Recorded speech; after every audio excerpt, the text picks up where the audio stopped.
पौराणिक कथाओं के अनुसार शंखचूड़ नाम के एक दैत्य की पत्नी वृंदा अत्यंत सती थी। उसके सतीत्व को भंग किए बिना शंखचूड़ को परास्त करना असंभव था। श्रीहरि ने छल से रूप बदलकर वृंदा का सतीत्व भंग कर दिया था। तब जाकर भगवान शिव ने शंखचूड़ का वध किया।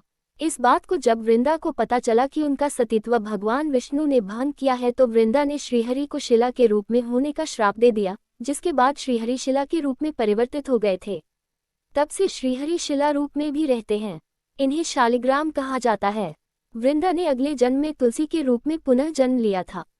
भगवान विष्णु ने वृंदा को आशीर्वाद दिया कि बिना तुलसी दल के कभी उनकी पूजा संपूर्ण नहीं होगी। शालिग्राम की विशेषता, जिस प्रकार शिव के विग्रह के रूप में शिवलिंग की पूजा होती है, उसी प्रकार श्रीहरि के विग्रह के रूप में शालिग्राम की पूजा होती है। शालिग्राम एक गोल सा काले रंग का पत्थर है। ये पत्थर नेपाल की गंडकी नदी के तल में पाया जाता है। इसमें एक छिद्र होता है। पत्थर के अंदर शंख, चक्र, गदा, पद्य जैसी आकृतियां बनी हुई है। कुछ शालिग्राम पत्थर पर सफेद रंग की धारियां होती है। इस पत्थर को भगवान विष्णु का रूप माना जाता है। इसकी पूजा भगवान शालिग्राम के रूप में की जाती है। शालिग्राम पत्थर जितना काला होगा, जितनी आकृतियां होंगी वो उतना ही श्रेष्ठ होगा, प्रभावशाली होगा। भगवान विष्णु को सती वृंदा के श्राप के कारण शालिग्राम का स्वरूप प्राप्त हुआ था। स्कंद पुराण के कार्तिक महात्म्य में भगवान शालिग्राम की स्तुति की गई है। कहा गया कि इसके दर्शन से सारे तीर्थों का फल प्राप्त होता है। हर साल कार्तिक मास की द्वादशी को महिलाएं प्रतीक के स्वरूप में तुलसी और शालिग्राम का विवाह कराती हैं। उसके बाद ही हिंदू धर्म के अनुयायी विवाह आदि शुभ कार्य शुरू करते हैं। हिंदू धर्म में भगवान शालिग्राम की पूजा का विशेष महत्व है। धार्मिक ग्रंथों के अनुसार शालिग्राम जी जगत के पालनहार श्री हरि विष्णु का विग्रह स्वरूप हैं। ये काले रंग के गोल चिकने पत्थर के स्वरूप में होते हैं। इन्हीं के साथ तुलसी जी का विवाह हुआ है। हिंदू धर्म को मानने वाले ज्यादातर लोगों के पूजा स्थान पर शालिग्राम जी स्थापित होते हैं। मान्यता है कि जिन घरों में नियम पूर्वक शालिग्राम जी की पूजा की जाती है, वहां पर हमेशा भगवान विष्णु की कृपा बनी रहती है। इन्हें घर में रखकर नियमित रूप से पूजा करने से आपको कई तरह की परेशानियों से निजात मिलती है।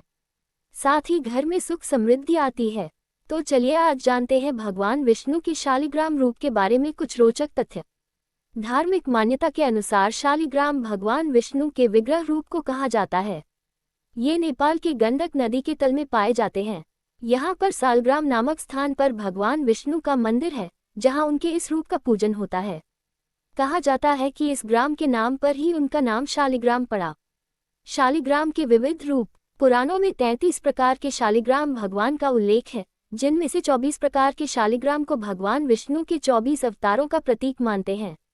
उदाहरण के तौर पर यदि शालिग्राम का आकार गोल है तो उसे भगवान का गोपाल रूप माना जाता है। वहीं मछली के आकार के लंबे शालिग्राम मत्स्य अवतार का प्रतीक हैं। इसके अलावा कछुए के आकार के शालिग्राम को विष्णु की कच्छप या कूर्म अवतार का प्रतीक माना जाता है। घर में शालिग्राम रखने के लाभ। शास्त्रों में कहा गया है कि जिन घरों में तुलसी जी के साथ शालिग्राम पत्थर की रोजाना पूजा की जाती है, उस घर से दरिद्रता कोसों दूर रहती है। साथ ही घर परिवार में सुख शांति भी बनी रहती है। हर साल कार्तिक माह में श्री शालिग्राम और तुलसी का विवाह होता है।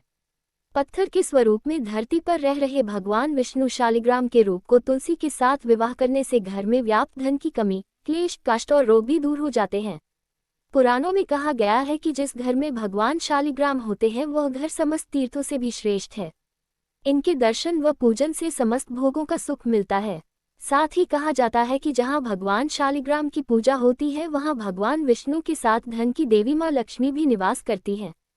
वही शालिग्राम शिला का जल जो अपने ऊपर छिड़कने से समस्त यज्ञों और संपूर्ण तीर्थों में स्नान के समान फल प्राप्त होता है। वास्तुशास्त्र के अनुसार जिस घर में शालिग्राम का नियमित रूप से पूजन होता है, उसमें वास्तु दोष और बाधाएं स्वतः समाप्त हो जाती हैं। इसके अलावा जो भी जातक नियमित रूप से शालिग्राम शिला का जल से अभिषेक करता है, उसे समस्त सुखों की प्राप्ति होती है। घर में शालिग्राम रखने के नियम। शालिग्राम को तुलसी के साथ रखने के साथ ही घर के किसी पवित्र स्थान या मंदिर में भी स्थापित कर सकते हैं, जहां आप शालिग्राम की विधिवत पूजा कर सकें।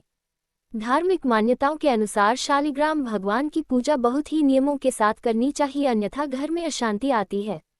यदि आपने शालिग्राम को घर के मंदिर में स्थापित कर रखा है, तो उसमें रोज तुलसी दल या तुलसी की पत्तियां अर्पित करें। एक से अधिक शालिग्राम न रखें। ऐसा करने से आर्थिक संकट व बीमारियों का सामना करना पड़ता है। कभी भी शालिग्राम की पूजा करते समय या शालिग्राम की शिला घर में रखते समय मांस मदिरा का सेवन न करें। यदि घर में शालिग्राम है तो उनकी नियमित पूजा होनी चाहिए।